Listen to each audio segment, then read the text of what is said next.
sensational 12 rounds of two middleweight contenders going at it. The dominant fighter, that man in the purple trunks, David Lemieux, the hometown hero here in Montreal, finding a home for a straight right. Deft haymaker, he's there right to the body. We're waiting for them to read the cards. Every time he got N'Dam against the monstrous punches, particularly his left foot, scored knockdown after knockdown, 4 of them. So guess what? Hassan N'Dam got up from every one of those knockdowns. Let's wait for him to read the cards. Listen, this David Lemieux guy, he may not be technically sound. He's the new IBF 160-pound champion of the world. There's no doubt about it. Let's see what the cards are. Dude is animal.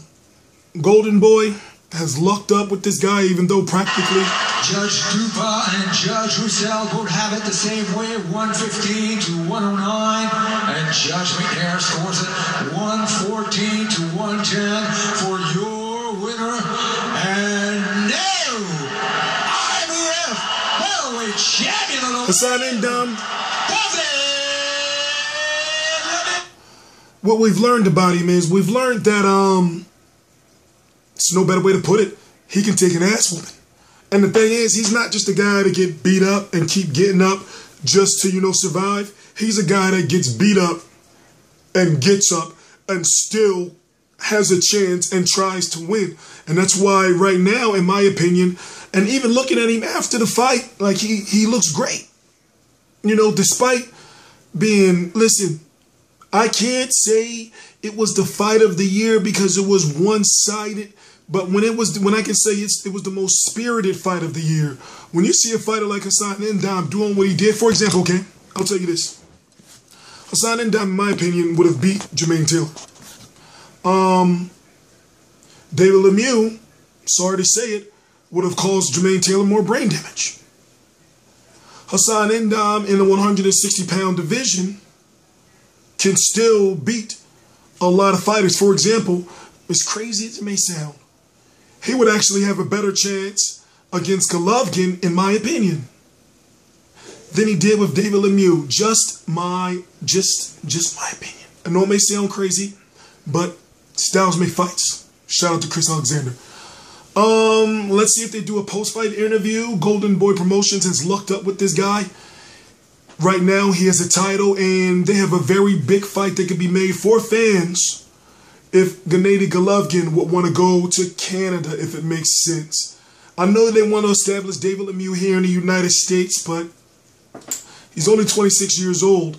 I just don't know about his star power yet. Now, when fans want to see him, he will provide, and they're not going to do a post-fight interview, which is why I don't, which is what I don't like.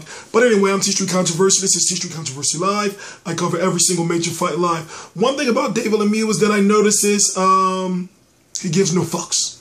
He goes, as they say, balls to the wall. He goes from 0 to 60 in like 3.2 seconds. And what I mean by that is, from round 1, he's right there in your face. When I say probably the most exciting fighter when it comes to aggression and going for the KO, and a guy that is coming out there for no bullshit. David Lemieux, baby, the most exciting fighter in boxing right now from what we've seen. So a guy like him would greatly benefit from PBC on NBC. I know that's what we're talking about it, but this fight right now was on Fox Sports 2. Right now it's 12:27 a.m. Eastern Standard Time, June 21st, 2015.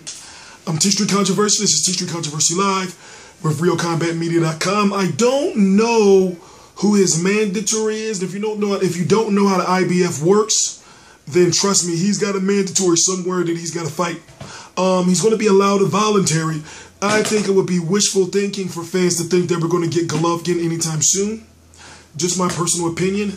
I'm going to be doing a Google Hangout in about an hour, so let me watch the rest of this Andre Ward fight. I'm T-Street Controversy. This is T-Street Controversy Live.